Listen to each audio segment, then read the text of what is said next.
Ce soir, on va parler de Salomon. On y est encore avec Salomon, et particulièrement Salomon et la reine de Saba. Il y a encore des choses à dire, hein? De grandes et de belles choses à dire, surtout des enseignements à retirer de cette rencontre si particulière. Alors, on va lire dans 1 Roi 10. Je ferai la lecture dans la version Semeur, 1 Roi 10, verset 1er. On ne va pas tout lire le texte parce qu'on l'a déjà lu à plusieurs reprises. Je vais même jongler avec les versions, vous allez voir. Mais bon, tout s'affichera sur l'écran. Nous sommes avec Salomon et la reine de Saba. Et voici ce que le texte nous dit. Verset 1er, la reine de Saba entendit parler de la réputation que Salomon avait acquise grâce à l'Éternel. Elle vint donc pour éprouver sa sagesse en lui posant des questions difficiles. Verset 2, elle arriva à Jérusalem avec une suite importante et des chameaux chargés, alors ça c'est les cadeaux, des chameaux chargés d'épices, de parfums, d'or en très grande quantité et de pierres précieuses.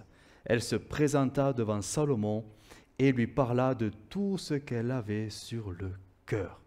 Donc on pourrait dire qu'elle n'est pas venue les mains vides, mais avec des chameaux chargés de cadeaux. Et on imagine qu'il n'y en avait pas qu'un. Hein? Verset 10.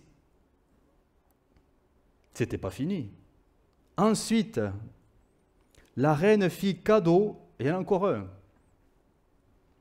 au roi de 3,5 tonnes d'or. C'est pas rien, hein? Je ne sais pas si vous les avez au fond du jardin. Ben, ça se peut, hein? Bon, peut-être pas les 3 tonnes, mais 1 tonne au moins. Non, même pas. Oui. 3,5 tonnes d'or. D'une très grande quantité de parfums aussi, et d'épices et de pierres précieuses. En fait, il n'arriva plus jamais une aussi grande quantité de parfums et d'épices que celle que la reine de Saba offrit au roi Salomon. Donc on imagine quand même, pour que le détail soit mis dans l'Écriture, que les cadeaux, les présents de la reine étaient remarquables.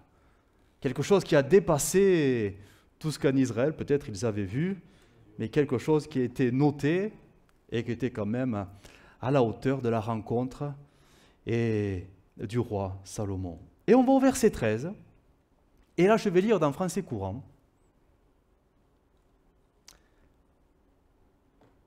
Mais maintenant c'est Salomon qui répond. De son côté, le roi Salomon donna à la reine de Saba tout ce qu'elle désirait et demandait, en plus des cadeaux qu'il lui offrit de lui-même avec une générosité toute royale. Je relis parce que c'est quand même assez fort tout ça. En plus des cadeaux qu'il lui offrit de lui-même avec une générosité toute royale. Puis la reine et son entourage retournèrent dans leur pays. D'autres versions ont traduit, je relis cette fameuse expression, une générosité toute royale. Je veux dire, il n'y a qu'un roi pour faire des cadeaux de cette catégorie-là. Il n'y a qu'un roi. Et c'est ce qu'a traduit d'autres versions. La parole de vie dit « Il lui fait des cadeaux royaux ». Bon, jusqu'ici. Une autre version très ancienne, outre les présents qu'il lui fit de lui-même avec une magnificence royale. Le mot est fort, hein? On ne l'emploie pas souvent. Une magnificence royale. Je ne sais pas si vous avez l'habitude de recevoir des cadeaux avec une grande magnificence de la part de vos plus proches, mais quand même, je veux dire, ça sort un peu de l'ordinaire. Hein? Et une autre version traduit « sans compter les cadeaux qu'il lui fit, comme seul pouvait en faire le roi Salomon ». Je relis cette phrase parce que il lui fit des cadeaux comme seul pouvait en faire le roi Salomon. Le roi Salomon, on sait, mais il surpasse. Il est au-dessus de tout. Hein. En argent, en or, en richesse, en sagesse, il dépasse tout le monde. Et quand le roi s'est mis, peut-être, je ne sais pas comment il faut dire la chose, mais s'est mis à réfléchir, mais qu'est-ce que je vais offrir à cette reine? Donc on imagine le haut degré de réflexion, tel qu'un roi tel que lui pouvait le faire. Et c'est quelque chose qui certainement a comblé la reine. Mais c'est quelque chose qui est très intéressant parce que, je l'avais dit la dernière fois, elle vient avec remplie de cadeaux pour le roi Salomon, et le roi Salomon, en retour, la comble au-delà de cadeaux qu'elle a pu faire. Et il y a ce détail, mais ce détail qui est quand même des cadeaux qui étaient non pas dignes de la reine, mais il lui a fait des cadeaux dignes de lui-même. C'est pas rien quand même, digne de lui-même. Ça montre la haute, je ne sais pas si, la haute estime de son rang en tant que roi. Souvent, quand on fait des cadeaux, c'est en fonction de la personne. Oui, généralement, c'est ce qu'on fait.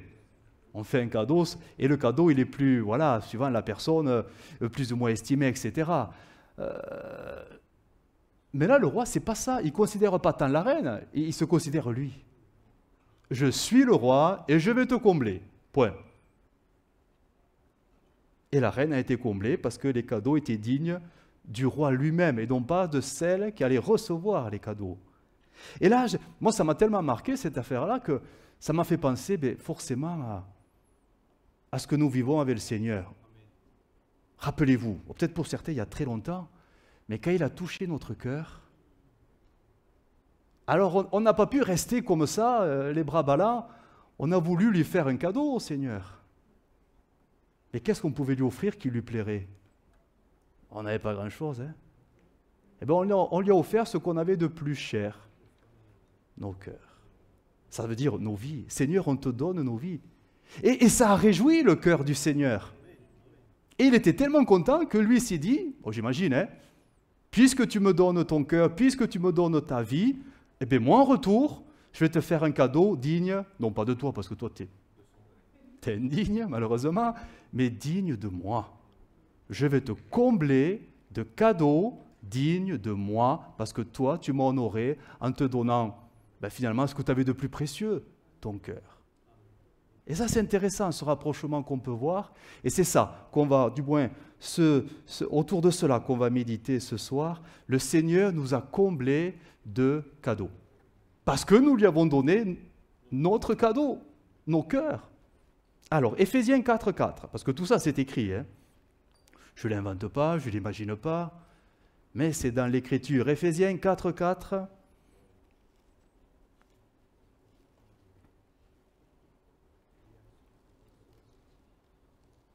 Et nous lisons ceci.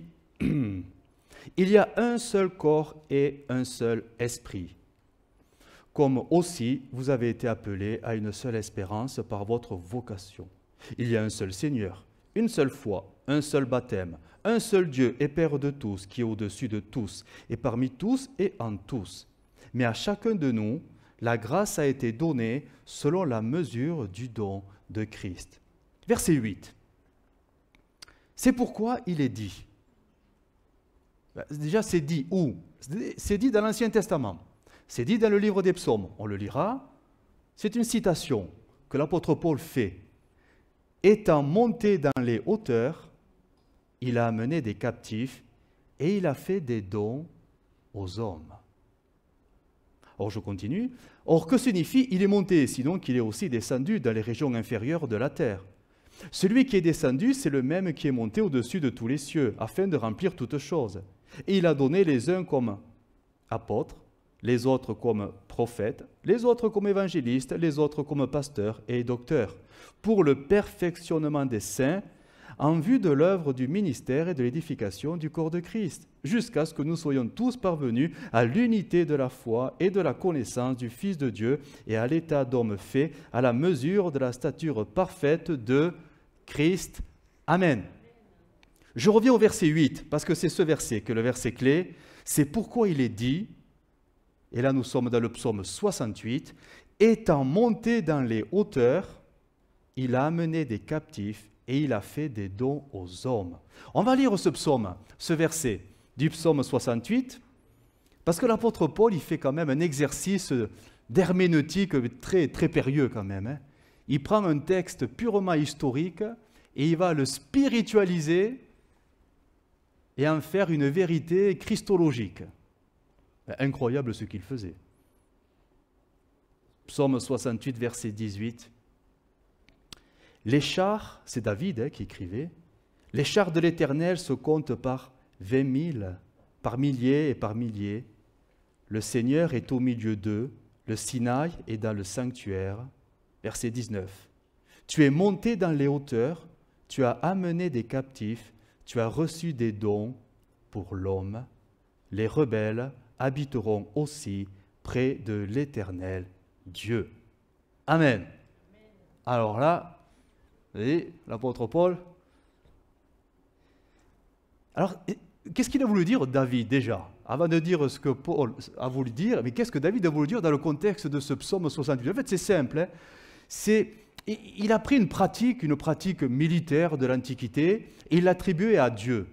À Dieu. Cette pratique se voulait tout simplement quand les armées partaient à la bataille, le roi vainqueur qui rentrait après la bataille, parce qu'il avait la victoire, mais tout simplement, il ne rentrait pas les mains vides. Hein. Au-delà des richesses, etc., et de l'or, tout ce qu'il pouvait prendre, mais il prenait aussi des prisonniers. Et les prisonniers devenaient des esclaves. Et les esclaves étaient au service du nouveau roi, tout simplement. Tout simplement. Et c'était cette idée que David va attribuer dans un premier temps à Dieu, en parlant de l'arche de l'Alliance. Il était de coutume en Israël que quand l'armée d'Israël partait, l'arche suivait. C'était la garantie, bon, c'était à l'époque, hein, c'était la garantie que Dieu était avec eux, donnait la victoire. Et c'est vrai qu'il y a eu de grandes victoires. Et l'arche, à ce moment-là, elle habitait les hauteurs. Mais les hauteurs géographiques, Jérusalem. Il n'y a pas le temple encore, il n'est pas là.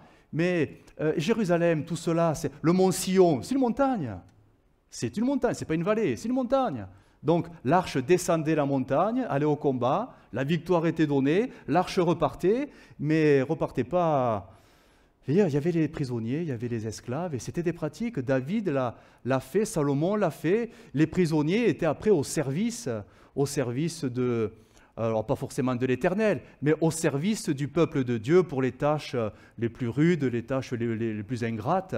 Mais c'était des pratiques très courantes, et même Israël a fait ces choses-là. Et l'apôtre Paul s'approprie toutes ces pratiques et maintenant va les spiritualiser et les appliquer à Jésus. Jésus est descendu des grandes hauteurs. Alors là, on est plus haut que Jérusalem. Hein. C'est les hauteurs vraiment d'en haut. Hein. C'est le ciel. Il est venu sur la terre, il a livré la bataille. Sur la croix, il a vaincu la mort, le péché, le diable. Il a vaincu. Et de là, il repartira dans les hauteurs d'où il est venu. Et de là, il ne repartira pas, seul, si on peut dire, mais il repartira, et encore aujourd'hui ça se vérifie, avec une quantité de, alors le mot peut-être il n'est pas approprié, mais de prisonniers. Alors, des prisonniers qui étaient autrefois prisonniers du péché, mais qui sont maintenant libérés, mais rappelez-vous de ce que disait l'apôtre Paul, je suis esclave de Christ, je suis captif de Christ. J'ai été libéré d'une condition pour avoir une nouvelle condition, celle de serviteur de Dieu. Avant, je servais et j'étais prisonnier de ce que je faisais. Mais aujourd'hui, je suis libéré, mais je suis esclave de celui qui m'a libéré. Et je suis maintenant rattaché à son service. Et c'est exactement cette idée que l'apôtre Paul est en train d'argumenter. Tous ceux qui sont touchés par la grâce, convaincus par le Saint-Esprit de péché, de jugement, et qui se repentent, sont libérés de leurs conditions de servitude, d'esclavage du diable. Mais ils deviennent, alors entre guillemets, esclaves de Dieu. Et le but, c'est que le Seigneur va se servir de ses esclaves pour en faire maintenant des serviteurs et des servantes à son service. C'est beau, hein? Et nous sommes de cela. Nous l'avons expérimenté, nous l'avons vécu. Nous étions esclaves du diable sans le savoir, prisonniers du péché et prisonniers de quantité de choses qui nous dominaient. Mais maintenant, nous sommes, alors on dit plus facilement serviteurs et servantes de Jésus, mais l'idée est plus forte que ça. Le mot grec, c'est doulos. C'est esclave. Esclave. On a un nouveau maître. Alors bien sûr que ce maître-là, il est bon. Il est gentil. Il ne nous force pas, il ne nous frappe pas, il ne met pas de coups de fouet, mais nous sommes liés à vie à lui. Et liés pour le servir. Il nous a rachetés pour que nous le servions, parce qu'il est maintenant notre roi. C'est lui le grand vainqueur. Et le texte dit que, étant monté, donc il a fait des dons, il a fait des dons. Il a fait des dons à tous ses prisonniers, il a fait des dons à tous ses esclaves, il a fait quelque chose du haut des cieux pour eux qui étaient restés sur la terre, pour qu'ils puissent maintenant mieux le servir. Alors, je reviens sur ce verset, il a répandu ses dons sur les hommes. D'autres versions ont traduit, il a fait des largesses aux hommes. Parce que le mot don, bon, quand on est pentecôtiste, ça nous renvoie toujours au don de l'esprit, mais le texte ne parle absolument pas de ça. C'est pour ça que d'autres versions ont traduit des mots plus génériques, des largesses aux hommes. La version très ancienne, Osterwald, il a distribué aux hommes. Une autre, la synodale, il a comblé les hommes de ses présents, de ses cadeaux. Alors, c'est vrai que toutes les versions après, les plus traditionnelles, on choisit le mot don, mais je le répète, ce mot don est faussé dans notre compréhension, dans notre approche. Quand on parle de don, on pense forcément Saint-Esprit, don spirituel, baptême du Saint-Esprit. C'est pas faux, hein, c'est pas un péché, hein, rassurez-vous. Mais l'apôtre Paul ne parlait pas de ça à ce moment-là. Si on se penche sur le mot don, me permettez-vous de le faire un instant? Ok. Alors, en grec, il y a 4 mots pour dire le mot don. 4, qui sont utilisés dans le Nouveau Testament. Et chacun a une particularité. Le premier, c'est le mot qui est le plus utilisé dans le texte original, le texte grec. Bon, je vous le dis parce qu'ils sont faciles à retenir. Hein. C'est le mot doron. Bon, c'est facile à retenir. Hein. Un do qui est rond, c'est doron. Ce mot est traduit par... Les Louis II vont le traduire toujours par don. Mais en fait, l'idée, c'est pas ça. C'est offrande. Mais c'est pas pareil. Parce que c'est l'offrande que je fais comme pour récompenser quelque chose que j'ai reçu. Et c'est souvent utilisé dans les offrandes. Je donne mon offrande à Dieu parce que Dieu m'a béni. Oui, mais vous allez voir la subtilité des autres définitions. C'est je donne à Dieu parce qu'il m'a béni. Donc c'est un retour de ce que j'ai reçu, une offrande. Un autre mot traduit par toutes les Louis II, etc., pardon, mais en grec c'est le mot doréa. On retrouve la même racine, mais doréa, il revient 11 fois. Et là, ce n'est pas le « je te donne parce que tu m'as donné », mais c'est le cadeau gratuit. Je te fais un cadeau parce que j'avais envie de te faire un cadeau. Parce que je t'aime, voilà. Il revient que 11 fois, un peu moins souvent. Le cadeau gratuit, comme ça, tout simplement. Il revient. Après, il y a un autre mot qui revient que 2 fois. C'est le mot dosis. On retrouve toujours cette syllabe do, elle est toujours là. Hein. Dosis, 2 fois, c'est le mot qui a été traduit, c'est le mot qui signifie la grâce, tout simplement. La grâce est un don. Il y a ce texte qui dit « toute grâce excellente », etc., etc. Mais en fait, le mot, c'est « tout don excellent d'en haut ». Voilà, Dieu a décidé de nous faire grâce, tout simplement. C'est un mot, il revient que 2 fois. Mais le mot qui est utilisé dans notre texte, c'est le mot « doma ». Doma. Et doma, ça a une particularité, parce que c'est pas le don comme ça, c'est plutôt, c'est le verbe qui se traduirait le plus proche, administrer quelque chose. Ah, c'est-à-dire, par exemple, l'exemple qui est donné dans les définitions, c'est quelqu'un qui est malade, on va lui administrer un médicament. Donc on lui donne quelque chose. Oui, mais ce n'est pas pour lui faire plaisir, c'est pour répondre à un besoin. Donc on lui donne quelque chose qui va résoudre quelque chose et répondre à un besoin parce qu'il a besoin de cela, tout simplement. On retrouvera ce mot 4 fois, et notamment dans Luc 11. Vous savez, quand Jésus dira « Si donc, méchants comme vous l'êtes, vous savez donner de bonnes... » Ah, donner. En fait, ce n'est pas donner. Louis II a dit donner, mais c'est administrer. Si on lisait les textes plus haut, il dirait « Mais quel est le père qui donnerait un serpent à son enfant qui a faim ?» ou des cailloux s'il a faim. Mais non, tu lui donnes ce qui va combler son besoin. Donc s'il a faim, tu donneras du pain, etc. etc. C'est exactement le même mot que l'apôtre Paul va utiliser en parlant des dons du Seigneur d'en haut qu'il administre à l'Église, aux hommes rachetés, l'Église. Mais pourquoi? Pour leur faire plaisir? Non, pour répondre à un besoin interne dans l'Église, pour l'Église. Et vous avez vu la lecture du texte, on l'a faite dans sa totalité, et c'est pour cela qu'il y a premièrement les apôtres. Ce sont des médicaments. C'est pour cela qu'il y a alors je ne sais plus, les apôtres, les prophètes, les docteurs, etc. Ce sont les remèdes. Les remèdes à quoi?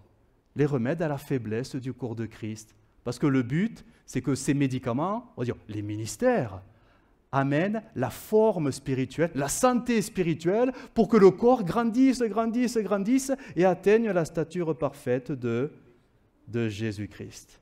Donc on peut dire que quand l'apôtre Paul a utilisé cette expression, qui était très médicale finalement, il était en train de souligner une vérité qui est quand même assez incroyable. Le Seigneur pourvoit aux besoins internes de son corps en envoyant les médicaments. On reprend Louis II, les dons, les ministères dons, pour répondre aux besoins du peuple de Dieu selon les situations, etc., etc., etc. Oui, mais je pense que la pensée de Paul va quand même un peu plus loin que ça, que les dons qu'il administre, les médicaments qu'il administre au corps, ne s'arrêtent pas aux 5 dons, au ministère des 5 dons tels que nous le connaissons, apôtres, prophètes, évangélistes, pasteurs, enseignants. Mais je crois qu'en fait, la palette, elle est beaucoup plus large que ça. Parce que les besoins sont nombreux dans le corps de Christ. Bien sûr, les ministères vont répondre à des besoins, on va dire, des gros besoins. Mais parfois, il y a des choses qui se passent dans le corps qui peuvent être tout simplement être résolues plutôt par une action du Saint-Esprit particulière sur une simple personne. Et là, nous sommes confrontés parfois à des choses qui viennent de Dieu, mais qui se vivent selon les circonstances dans l'Église. Regardez, simplement Acte 6. Nous avons un gros problème. Acte 6. Mais le Seigneur va intervenir. Il va envoyer le remède. Acte 6, 1. En ce temps-là, le nombre des disciples augmentait, les hellénistes murmuraient contre les Hébreux. En fait, c'est les chrétiens qui murmuraient contre les chrétiens, d'origine grecque et d'origine juive. Alors, bon, ils sont frères et sœurs, mais bon, ils se mangeaient le bout du nez. Parce que leurs veuves étaient négligées dans la distribution qui se faisait chaque jour. Les 12, donc ministères, convoquèrent la multitude des disciples et dirent « Il n'est pas convenable que nous laissions la parole de Dieu pour servir aux tables. C'est pourquoi, frères, choisissez parmi vous 7 remèdes, de qui l'on rende un bon témoignage, qui soit plein d'Esprit Saint et de sagesse, et que nous chargions de cet emploi. Et nous continuerons à nous appliquer à la prière et au ministère de la parole. » Cette proposition plut à toute l'assemblée. Ils élurent Étienne, homme plein de foi et de Saint-Esprit, Philippe, Procor, Nicanor, Timon, Parménas et Nicolas, prosélyte d'Antioche. Ils les présentèrent aux apôtres qui, après avoir prié, leur imposèrent les mains, etc., etc. Nous sommes devant un besoin dans l'Église, et voilà que ce besoin sera tout simplement pourvu au travers de 7 hommes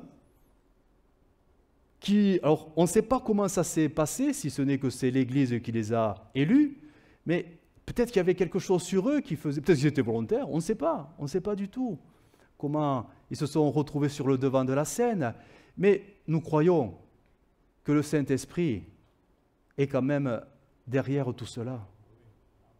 Il a levé ces hommes-là. Ils avaient un bon témoignage, rempli de Saint-Esprit, rempli de sagesse, et ils avaient finalement l'aval de l'Église, et quand ils ont été présentés au ministère, ils ont dit « Ok, on va prier pour eux », et ils vont y aller, ils vont travailler, ils vont faire le travail que l'on faisait. Et ça sera tout simplement, acte 6, les premiers diacres de l'Église. Première institution des diacres de l'Église qui vont se mettre au travail, qui vont prendre le relais des ministères, parce que là, il y avait un besoin très particulier. C'est le Saint-Esprit, je le crois, qui les a levés, qui les a qualifiés pour cette tâche-là, parce qu'elle était quand même spirituelle, parce que c'était les disciples qui le faisaient. Donc il y avait quelque chose quand même qui a été délégué, mais quelque chose de spirituel dans ce travail-là. Et le Saint-Esprit a mis peut-être sur le cœur de ces hommes de s'engager dans cette tâche et ils deviendront les premiers diacres de l'Église. Je crois qu'au-delà de ces 7, on est tous concernés par cette histoire-là, parce que dans l'Église, il y a toujours quelque chose à faire. Toujours. Et les ministères, ou le ministère en place, ne peut pas répondre à tous ces besoins. Ce n'est pas possible. Pas possible. 1 Pierre 4,10, regardez, parole vivante, nous dit ceci. Chacun de vous a reçu de Dieu, c'est clair, hein, c'est de Dieu, un don. Et là, on parle de quoi? C'est charisma, c'est autre chose, particulier, qu'il utilise pour le bien des autres et le mettent à leur service comme il convient à de bons gérants de la grâce infiniment variée de Dieu. C'est fort, hein? On y croit, on n'y croit pas, mais vous avez tous un don. De Dieu. De Dieu. Charisma. Et le Seigneur, il attend de vous maintenant que vous le mettiez à son service. Mais en fait, il faut comprendre, au service des autres. Parce que servir Dieu, c'est servir les autres. Ça, c'est plus dur. Hein? Servir Dieu, oui, parce qu'au moins, lui, il ne nous respecte pas, il n'est jamais fâché, il sourit tout le temps. Les autres, c'est pas pareil. Et pourtant, qu'ils l'utilisent pour le bien des autres et le mettent à leur service comme il convient à de bons gérants. Je complète cette lecture avec 1 Corinthiens 12, 4. Vous allez voir. 1, 12, 4. Il est écrit, il y a diversité de dons. C'est le mot charisma. Vous l'avez, le charisma. Sinon, Pierre nous a menti dans l'Écriture. Mais le même esprit. Diversité de ministères. Là, c'est diaconat, qui veut dire service. Mais le même Seigneur. Diversité d'opérations. En grec, énergéma. Ça donne énergie. Énergie. L'action. La dynamique. Mais le même Dieu qui opère tout en tous. Et le verset 7 vient comme une conclusion. Or, à chacun, la manifestation de l'Esprit est donnée pour l'utilité commune. Ces deux textes, que ce soit 1 Pierre 4 ou 1 Corinthiens 12, nous mettent devant l'évidence, mais c'est flagrant, peut-être que personne ne l'avait, peut-être certains ne l'avaient pas réalisé, mais le Saint-Esprit veut se servir de tout le monde. Pas simplement du premier rang, mais aussi le deuxième, le troisième, le quatrième, le cinquième, toute l'Église. Toute l'Église. Afin que l'Église se mette au travail et se serve les uns envers les autres. Quelqu'un a prié ce soir, Seigneur, aide-nous à nous aimer les uns les autres. Vous l'avez entendu, cette prière? Bon, celle qui a prié se reconnaîtra. Je crois qu'elle est juste, attention, c'est une bonne prière, bien sûr. Mais par rapport à la prédication, il serait peut-être plus juste de dire, Seigneur, aide-nous à nous servir les uns les autres. À ne pas se servir des uns et des autres, mais à se servir les uns les autres. Avec ce que l'Esprit de Dieu m'a donné. Avec ce don, ce fameux don que Louis II a traduit comme ça. Mais vous savez que vous avez compris que c'est un autre mot. Hein. Je le cherche, c'est le mot, ce doma. Ce doma, c'est difficile à traduire. Mais cette qualification, ce revêtement que Dieu a donné à chacun, il est différent selon la grâce que Dieu a répartie sur chacun. Mais si ça a été donné, ce n'est pas que pour nous, c'est surtout et avant tout pour l'utilité commune, pour le bien des uns et des autres. C'est ça que le Seigneur maintenant nous demande de faire. Alors, ça peut prendre des formes, mais diverses et variées. Ça peut être, alors, bon, pour rester schématique, ça peut être une fonction dans l'Église, bien sûr, pourquoi pas, une responsabilité, une activité, une compétence, un savoir-faire, mais ça peut prendre. Selon les besoins, il y aura forcément le remède. Bah, oui, parce que Dieu veut un corps en bonne santé. Donc s'il y a un besoin, il y a forcément quelque part le remède. Et ça ne vient pas forcément de l'estrade, et encore moins du ministère. Mais ça peut venir, et certainement que ça vient, du corps de Christ lui-même. On a besoin de comprendre ces choses-là, parce que combien de chrétiens, oh pas vous, mais d'autres peuvent se sentir mais complètement inutiles, parce qu'ils ne savent pas à quoi ils sont appelés. Bon, ok, je suis sauvé, je vais au Rignon, mais en fait, tout se résume qu'à ça. Ça va beaucoup plus loin que ça, le salut. Le salut, tu deviens serviteur dans l'œuvre de Dieu. C'est ça le salut. Tu deviens serviteur. Les critères dans Acte 6 étaient « choisissez parmi vous 7 hommes ». Alors, parole vivante, réputés, dignes de confiance, bon, un bon témoignage, ça veut dire ça, remplis du Saint-Esprit, remplis de savoir-faire ou de sagesse, c'est comme ça que d'autres versions l'ont traduit. Mais en fait, bon, c'est vrai que toutes ces choses-là sont importantes. Certains diraient, oui, il faut aimer Dieu aussi pour servir Dieu, bah, ça va de soi. Mais je crois que là où il faut peut-être insister, c'est si tu veux servir l'Église, il faut peut-être apprendre à aimer l'Église. Et ça, c'est pas pareil. Parce que c'est pas parce qu'on aime Dieu de tout son cœur et qu'on veut servir Dieu de tout son cœur que forcément on aime l'Église de tout son cœur. Non, non, non, non, non. Aimer l'Église, c'est l'accepter telle qu'elle est. Et non pas essayer de la bousculer pour l'amener à « ça serait bien qu'on soit tous comme moi ». L'accepter telle qu'elle est. Voir les gens comme ils sont. Qui est parfait? Personne. Le Seigneur nous aime tel que nous sommes. Bien sûr qu'il aspire, le Seigneur voudrait que nous grandissions, mais tel que nous sommes, il nous aime. Et je crois qu'un bon serviteur, une bonne servante dans l'Église ne peut que commencer son activité, entre guillemets, mais déjà avec cette base-là. Si tu aimes l'Église, c'est bon, tu es qualifié. Parce que les compétences, ça viendra de Dieu, ça viendra soit dans la pratique, ça viendra où le Seigneur te qualifiera, mais l'amour pour l'Église, n'est-ce pas ça le plus important? On n'est pas des professionnels de nos activités. Je veux dire, si je prends Philippe, au moins, Philippe, il a fait des chants, et s'il se serait trompé, s'il avait fait que des fausses notes, est-ce qu'on l'aurait lapidé? Bon, non. Bon, non. Il a fait de tout son cœur ce qu'il pouvait, et on l'apprécie pour son service qu'il fait de tout son cœur. Je veux dire, voilà quoi. On peut dire, bon, puisque c'est ça, tu vas plus sur l'estrade. Ben non. Ben non. Et même si on grinçait des dents, s'il chantait faux, on l'aime toujours.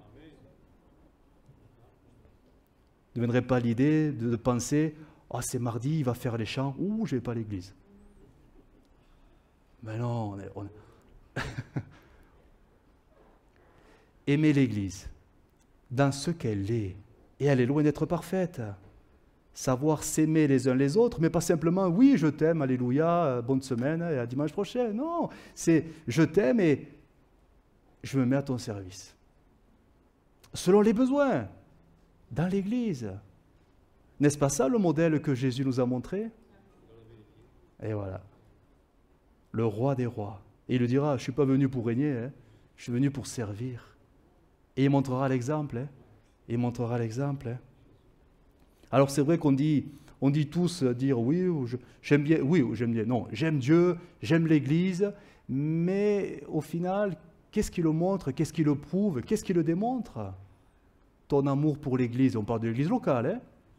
Ah, ben des fois, il y a, voilà, il pourrait avoir plus, en acte. Mais parfois, on se contente d'aimer en parole ou en prière. Oh, je prierai pour toi. Bon, c'est bien, hein, attention, je ne dis pas qu'il ne faut pas le faire. Mais c'est dommage quand ça s'arrête qu'à ça. Alors que parfois, dans l'Église, il y a des besoins bien concrets, hein? Bien concrets. Que Dieu nous aide à comprendre que nous sommes serviteurs, servantes, et que nous avons besoin certainement, oui, d'aimer l'Église, mais de mettre en mouvement cet amour de l'Église dans des choses très pratiques, très concrètes. Le service dans l'Église, quel qu'il soit, hein, ne se limite pas à ce que moi j'ai envie de faire. Non. Ce qui donne une légitimité à un service, c'est parce qu'il répond à un besoin. C'est parce qu'il y a un besoin qu'on se met en mouvement pour répondre à ce besoin. Sinon, on peut se perdre dans une quantité d'activités finalement qui ne servent à rien si ce n'est se faire plaisir. Hein. Et ce n'est pas le but de l'Église de se faire plaisir. Hein. Mais c'est l'utilité commune, le but du service. Besoin de comprendre ces choses-là pour que vraiment notre cœur devienne un cœur de serviteurs et de servantes. Pas simplement des cœurs d'adorateurs, pas simplement des cœurs d'intercesseurs. Il le faut, attention, il le faut. Hein. Mais des cœurs de serviteurs et de servantes. Parce que les besoins sont aussi ici. Il y en a ici des besoins. Il y en a. Philippiens nous dit, 2,5, alors ces textes, on les connaît, je les citais, c'est l'exemple de Jésus, hein, ayant en vous les sentiments qui étaient en Jésus-Christ, existant en forme de Dieu, n'a point regardé son égalité avec Dieu comme une proie arrachée, mais il s'est dépouillé lui-même, prenant une forme de serviteur, en devenant semblable aux hommes. Le mot sentiment, c'est le verset 5, certaines versions l'ont changé et l'ont mieux traduit en disant le mot la mentalité, en ayant la mentalité de Jésus-Christ. Jésus, quand il est venu sur la terre, il savait qu'il ne venait pas pour régner. Pourtant, il était le roi, hein. Mais il a mis ça de côté. Il est venu pour servir les hommes. Il est venu pour payer la rançon. Il est venu pour bénir au travers du sacrifice de sa vie. Il est venu. C'est Matthieu 20 qui le dit, hein, il va s'afficher, le Fils de l'homme est venu non pour être servi, mais pour servir et donner sa vie comme la rançon de beaucoup. Et nous avons dans l'Écriture, et l'apôtre Paul reprendra ces vérités, pour essayer, je dis bien essayer, parce que ces choses ne sont pas forcément reçues et bien comprises, essayer de les appliquer aux chrétiens. Combien nous avons de textes qui nous appellent à servir le Seigneur? Mais le servir, c'est servir les hommes. C'est ça qu'on a du mal à comprendre. Servir l'Église, ça commence là. Ce texte, je vais en citer quelques-uns, on l'a lu dimanche, hein, Romains 12, 11, « Ayez du zèle et non de la paresse, soyez fervents d'esprit, servez le Seigneur. » Servez le Seigneur. Est-ce qu'on comprend que c'est servir le peuple de Dieu? Parce que, est-ce que Dieu a besoin qu'on le serve? Est-ce que Dieu a besoin de nous? Ben non, c'est nous qui avons besoin de lui pour mieux servir. Colossiens 3, 23 nous dit, « Tout ce que vous faites, faites-le de bon cœur, comme pour le Seigneur, et non pour des hommes, sachant que vous recevrez du Seigneur l'héritage pour récompense, servez Christ, le Seigneur. » Et Romains 12, 1, ces paroles vivantes, « Je vous demande donc, frères, à cause de la bonté que Dieu vous a témoignée, de lui consacrer votre être tout entier, que votre corps, vos forces et toutes vos facultés soient mis à sa disposition comme une offrande vivante, sainte et qui plaise à Dieu. » Que tout à nous soit au service de Dieu, mais en fait au service du peuple de Dieu. C'est ça que l'apôtre Paul essaie d'expliquer au peuple de Dieu, aux chrétiens, et ce n'était pas une chose évidente, hein. Mais ce message, il demeure le même aujourd'hui. Il faut que l'Église se mette en mouvement pour se servir les uns les autres. Une mentalité de serviteurs et de servantes. faire les choses de tout son cœur. Parce que si ça vient de Dieu, ben c'est comme ça que ça doit être fait. Le drame, ou plutôt le constat que l'on remarque aujourd'hui, c'est que dans les églises, on a des gens parfois hyper compétents, qui savent faire de belles et de grandes choses, mais il manque l'essentiel. L'action de Dieu dans leur cœur. Cette transformation qui les a menés à être des serviteurs et des servantes. Alors ils sont capables de faire des choses remarquables, mais ils le font parce que ça leur plaît, parce que ça leur fait, voilà quoi, ils se font plaisir, ils se sentent utiles, c'est centré sur eux. L'état d'esprit est centré sur eux, alors que c'est pas ça. Le cœur du serviteur, c'est pas ça. C'est tout l'inverse. Moi, je suis rien, mais ce que je suis et ce que je peux faire, je le fais de tout mon cœur pour vous. C'est ça le cœur du serviteur. Ce n'est pas le service accompli qui fait le serviteur. Non, non, non. C'est parce que le serviteur a un cœur pour servir qu'il peut accomplir un bon service.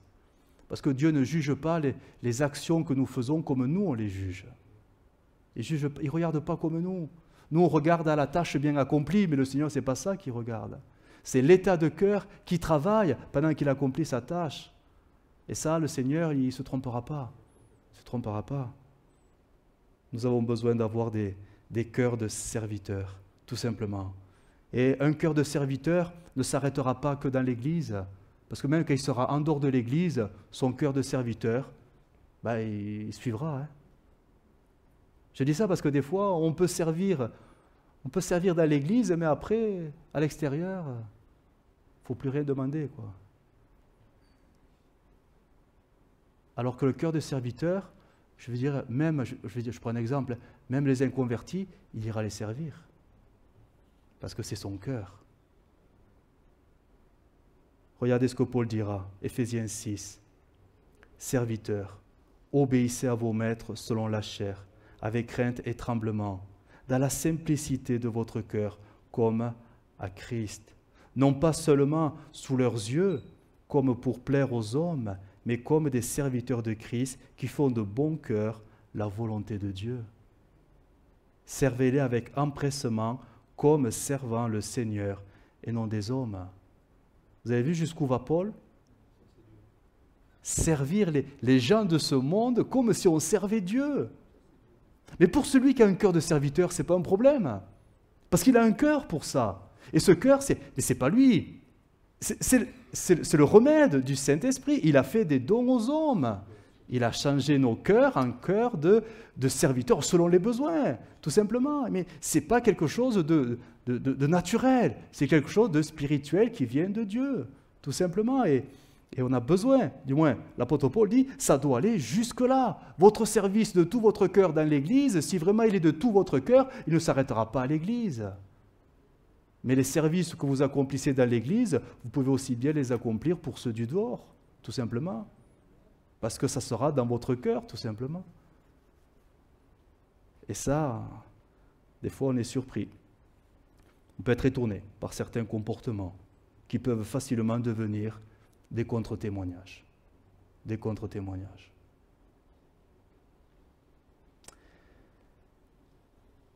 Ce mot, je reviens à Acte 6, le mot diacre, les premiers diacres qui ont été nommés. Ce mot diacre, diaconos, tout ça, littéralement c'est le mot, si on cherchait la racine de ce mot, alors c'est là aussi, c'est pas flatteur, mais c'est pourtant ce que nous sommes, hein, c'est le mot domestique. Le mot diacre, diaconesse, on emploie beaucoup moins le mot diaconesse, hein, et pourtant, c'est que le féminin de diacre. Ça passe mieux, diacre, je ne sais pas, mais bon, serviteur, servante, diacre, diaconesse. Mais l'idée, c'est domestique. Un domestique qui sait pour qui il travaille, son maître. Et qui attend qu'une chose, que son maître lui dise la tâche à faire. C'est ça, la définition du mot diacre et diaconesse. Le Seigneur nous a sauvés. Alors je reprends les définitions, hein. Ne soyez pas choqués, hein, mais pour que nous soyons ses domestiques. Parce qu'il a une belle maison, le Seigneur. C'est l'Église. Et la maison du Seigneur, il y a tellement de choses à faire. Bon, déjà, il faut la nettoyer. N'y voyez pas passer un coup de balai, je ne parle pas que de ça. Hein. Oh non, non, non, non, je ne parle pas que de ça. Spirituellement. Tellement de choses, d'activités, de travail à faire. Et ce travail, finalement, les ministères ne sont-ils pas là pour enseigner à l'Église comment elle-même, elle doit accomplir son propre ministère dans le but qu'elle-même, elle grandisse, dira l'apôtre Paul. Donc vous êtes des domestiques du Seigneur. Ça plaît pas, mais c'est pourtant la fonction. Et là, c'est après à chacun à rentrer dans le travail que le Seigneur nous a préparé d'avance. Parce qu'il a pour tous un programme particulier, parce que nous avons tous reçu un don de Dieu particulier pour travailler, premièrement, dans sa maison. C'est exactement la parabole, cette parabole et je terminerai avec cela, cette parabole des talents de Matthieu 25. Sur ces 3 serviteurs, les 3 ont reçu, pas tous la même chose, hein, c'est selon les capacités, mais celui qui en a eu 5, il est parti très vite aller travailler pour répondre aux besoins de son maître et aux consignes de son maître, et son maître en sera très satisfait. Celui qui n'en avait que 3, il avait un peu moins à faire, mais il a fait le boulot, hein, et son maître a été très content. Hein. Et le dernier, il a eu peur. Il a eu peur du maître. C'est étonnant, il a eu peur du maître. Et il a préféré cacher le talent, peut-être pour ne pas le perdre. Pour ne pas le perdre. Afin que quand le maître reviendrait, il pourrait lui remettre. Tiens, tu me l'as donné, je te le rends, tu n'as rien perdu. Le problème, c'est que le maître lui avait dit, c'est que je veux plus. Je t'ai donné pour que tu fasses fructifier. Et là, tu n'as pas fait le boulot. Nous sommes, alors, domestiques, mais on a lu un texte qui dit nous sommes des intendants.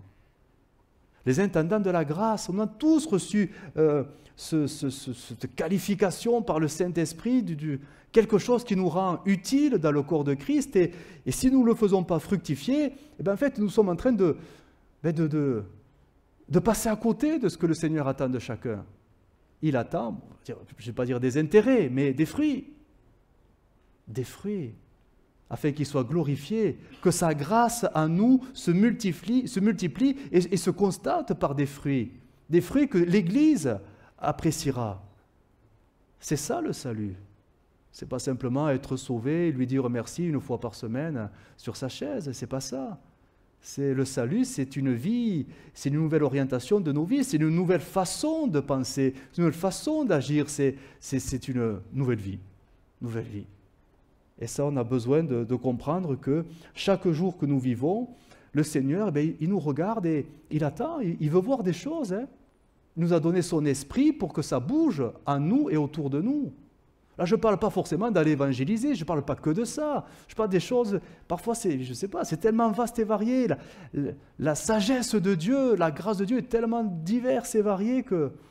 Bon, certains peut-être ont déjà trouvé ce qu'ils ont reçu de Dieu et le mettent à son service, c'est très bien. Peut-être que d'autres se disent, mais moi je n'ai pas encore trouvé. Je n'ai pas encore trouvé. Qu'est-ce que je fais, pasteur? Qu'est-ce qu'elle dit la Bible? Elle dit, tout ce que ta main trouve à faire, fais-le. Au bout d'un moment, tu verras que tu trouveras quelque chose. Hein. Des fois, on attend là que le Seigneur nous montre quelque chose, alors que simplement, ce qu'il attend de vous, c'est un cœur de serviteur. Un cœur de serviteur, c'est, il y a un besoin, j'y vais. Il y a quelque chose à faire, je suis là. C'est ça, c'est tout. Hein. C'est que ça. Et c'est en faisant qu'après on se découvre. Tout simplement. Si vous attendez du ciel quelque chose, une révélation qui va vous montrer votre qualification, on va arriver au millénium que vous attendrez encore, hein, peut-être. Non, la Bible est simple, elle est très simple. Hein.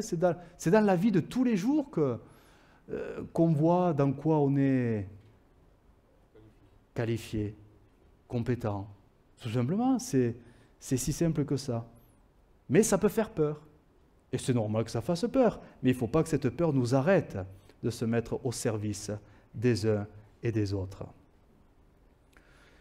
Je prends un exemple très simple. Vous allez voir, mais c'est d'une banalité. On pourrait se dire, mais c'est ça, servir Dieu? Bah oui, ça commence là. Des personnes qui voudraient venir à l'église et qui n'ont pas de moyens de locomotion.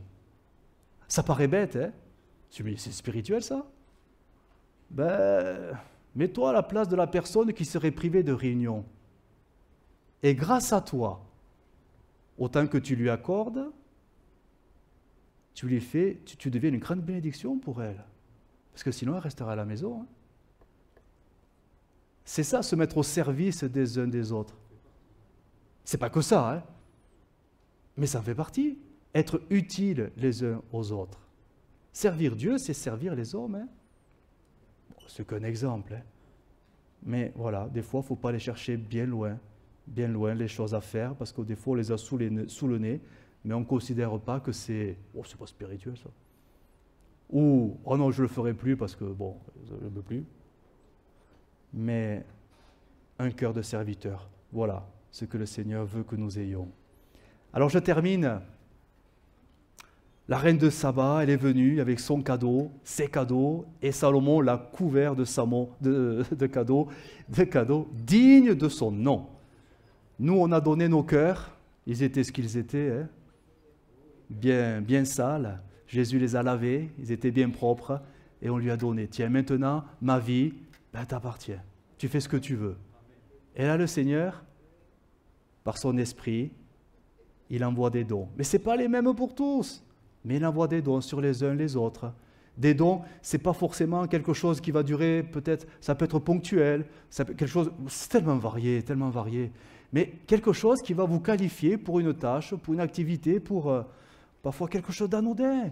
Mais si ça vient de Dieu, en fait, ce n'est pas si anodin que ça. C'est précieux pour Dieu si ça vient de Dieu. Ben oui. Mais quelque chose que vous allez devoir mettre en place vous-même, quelque chose que vous allez devoir faire pour l'œuvre de Dieu, un investissement en temps, etc. Je ne sais pas toutes les formes que ça peut prendre, mais c'est en travaillant pour Dieu qu'on se découvre finalement, tout simplement. C'est en travaillant pour Dieu qu'on se rend compte dans quoi on est qualifié pour mieux le servir, Je termine avec Éphésiens 4, verset 7, ce texte simple, très court. À chacun de nous, la grâce a été donnée selon la mesure du don de Christ. On a tous reçu une mesure différente du don de Christ. Tous. Peut-être un talent, peut-être 3, 5, 10, 15, 20, 50, je ne sais pas. Mais on a tous au moins, dit le texte, une mesure. Et le Seigneur maintenant, il nous regarde. Qu'est-ce qu'on en fait de cette mesure? Est-ce qu'on la cache parce qu'on a peur? Ou est-ce qu'on la fait fructifier parce qu'on veut être au service de l'Église, parce qu'on l'aime? Et c'est ça, hein? Tout est là. Hein? Tout est là. Ce qui rendra votre service agréable à Dieu, c'est parce qu'il est fait avec un cœur qui aime l'Église, qui aime Dieu. Que Dieu nous aide, hein? Parce qu'il n'y a rien de naturel dans tout ça. C'est spirituel. On va prier le Seigneur ensemble maintenant. Notre Dieu, nous te bénissons pour ta parole. Seigneur, elle est si riche. Elle est une nourriture pour nos âmes et une lumière qui éclaire notre chemin, notre sentier dans cette vie nouvelle que tu nous as, Seigneur, accordée. Seigneur, c'est vrai que nous avons besoin, non pas de recevoir parce qu'on l'a déjà reçu, mais d'avoir cet amour pour l'Église. Cet amour pour l'Église locale, l'aimer telle qu'elle est, et même si elle n'est pas parfaite, mais l'aimer comme toi tu l'aimes, afin que nous nous mettions en mouvement, en action, pour la servir. Il y a tellement de besoins. Il y a des grands besoins, il y a des petits besoins, mais il y a des choses à faire et nous sommes tous là comme des serviteurs, des domestiques, des diacres, des diaconesses et nous voulons agir, Seigneur, pour glorifier ton nom, mais pour être utiles les uns aux autres. Seigneur, donne-nous des cœurs de serviteurs et de servantes, un amour pour ton peuple. Tout comme toi, tu es venu et tu as pris la forme de serviteur. Nous voulons prendre cette même forme de serviteur. Nous ne voulons pas régner sur les autres, mais nous voulons servir les autres. avec la même mentalité, celle que tu avais, Seigneur. Aide-nous, Seigneur, aide-nous à vivre cette dimension de l'Église locale qui se sert les uns les autres et qui grandit dans l'amour, tout simplement. Jésus, viens nous aider par ton esprit. Amen. Amen.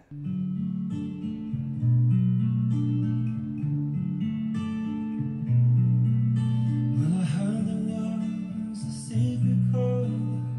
David played and he plays the Lord, but you don't really care for music, do ya? Well, it goes like this: the fourth, the